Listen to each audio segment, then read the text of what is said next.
Hi అండి, నమస్తే అందరికీ. Welcome to Sri Telugu vlogs. ఈరోజు నేను గుత్తి వంకాయ కూరని అయితే చూపిస్తున్నాను. నాన్ వెజ్ తర్వాత చాలామందికి గుత్తి వంకాయ కూర అయితే ఫేవరెట్ కదా.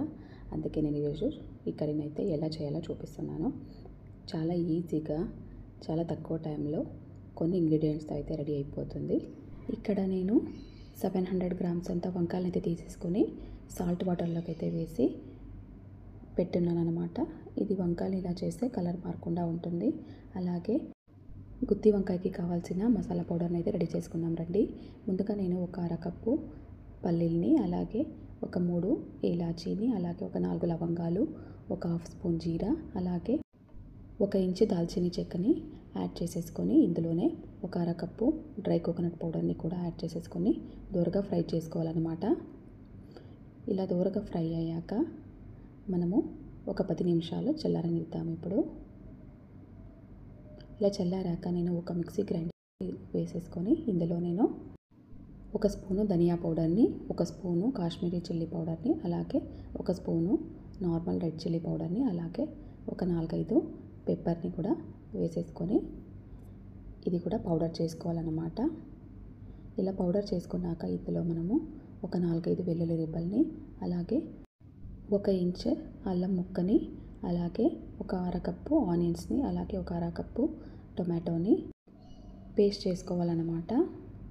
ఇలా పేస్ట్ చేసుకున్నాక నేను ఇందులో సాల్ట్ని, అలాగే ఒక 2 టేబుల్ స్పూన్ దాకా ఆయిల్ని వేసి ఇలా మిక్స్ చేసుకుంటున్నాను అనమాట. ఇక్కడ ఆయిల్కి బదులుగా మనము బటర్నైనా యూస్ చేయొచ్చు. ఇక్కడ నేను వంకాయలను అయితే ఎగ్స్ షేప్లో ఇలాగా కట్ చేసి పెట్టుకుంటున్నాను అనమాట. వంకాయలు అయితే చాలా రకాలుగా ఉంటాయి కదా, అందులో ఈ వంకాయలో కూడా చాలా బాగానే ఉంటుంది టేస్టీగా. అలాగే గ్రీన్ వంకాయ కూడా చాలానే బాగుంటుంది గుత్తి వంకాయకి. అలాగే ఇక్కడ నేను మనం రెడీ చేసి పెట్టుకున్న మసాలా స్టఫింగ్ అయితే ఇలాగా ఫిల్ చేస్తున్నాను అనమాట. గుత్తి వంకాయని ఈ స్టైల్లో ఒకసారి చేసి చూడండి, చాలా టేస్టీగా చాలా బాగా వస్తుందన్నమాట. చపాతీలోకి, అన్నంలోకి, అలాగే గీ రైస్లోకి, దేనికైనా చాలా బాగుంటుంది. మనము యూస్ చేసే మసాలాలోనే ఫ్లేవర్స్ అంతా ఉంటుందన్నమాట. టేస్ట్ కూడా చాలా బాగా వస్తుంది.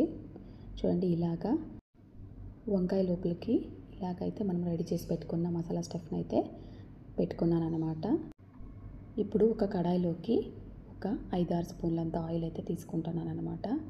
ఇలా తీసుకున్నాక ఇక్కడ నేను ఆవాలు, అలాగే కొంచెం ఒక 1/2 స్పూను చెనాదాలు, అలాగే కరివేపాకుని, అలాగే ఆనియన్స్ని వేసి కొంచెం దూరగా ఫ్రై చేసుకుంటున్నాను. ఇలా కొంచెం దూరగా ఫ్రై అయ్యాక ఇందులో నేను మనము రెడీ చేసి పెట్టుకున్న వంకాయలను అయితే వేసుకుంటున్నాను అనమాట.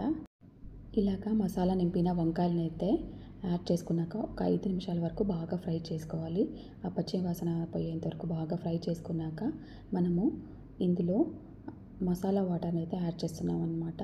ఇక్కడ మసాలా పేస్ట్ని ఫిల్ చేశాక మనకి మిగిలిన మసాలాకి నేను కొన్ని వాటర్ని అయితే యాడ్ చేసేసి ఇలాగా మన కన్సిస్టెన్సీకి తగినట్టుగా వాటర్ని అయితే యాడ్ చేసుకుంటున్నాను. ఇలా మనము వాటర్ని యాడ్ చేసుకున్నాక ఒక లిడ్ని పెట్టేసుకొని ఇక్కడ ఒక 10 నిమిషాల వరకు కుక్ అవ్వనివ్వాలన్నమాట. ఇక్కడ మనము సాల్ట్ కూడా చెక్ చేసేసుకొని ఒకసారి సాల్ట్, అలాగే ఇక్కడ టర్మరిక్ పౌడర్ని కూడా నేను యాడ్ చేసుకున్నాను. ఇప్పుడు ఆల్మోస్ట్ 8 నిమిషాల తర్వాత గుత్తి వంకాయ కూర అయితే రెడీ అయిపోయింది. ఇక్కడ మనకి కన్సిస్టెన్సీకి తగినట్టుగా వాటర్ని అయితే యాడ్ చేసుకోవాలి. చూడండి, నాకు ఈ కన్సిస్టెన్సీ నచ్చుతుంది, అందుకే నేను ఇలాగా కొంచెం వాటరిష్గా అయితే చేసుకున్నాను. మీకు కొంచెం థిక్ గ్రేవీ కావాలంటే మీరు కొన్ని వాటర్ అయితే తక్కువ యాడ్ చేసుకోవాలి. ఇలాగా గుత్తి వంకాయ కూరని చాలా టేస్టీగా, అలాగే చాలా తక్కువ టైంలో రెడీ చేసుకోవచ్చు అనమాట. ఇది చపాతీలోకి, అన్నంలోకి చాలా బాగుంటుంది. అలాగే నా ఛానల్లో ఉండే అదర్ రెసిపీస్ని కూడా చెక్ చేయండి. ఈ వీడియో కనుక మీకు నచ్చితే please like, share and subscribe. Thank you for watching. Next వీడియోలో మళ్ళీ కలుద్దాం. అంతవరకు బాయ్ బాయ్.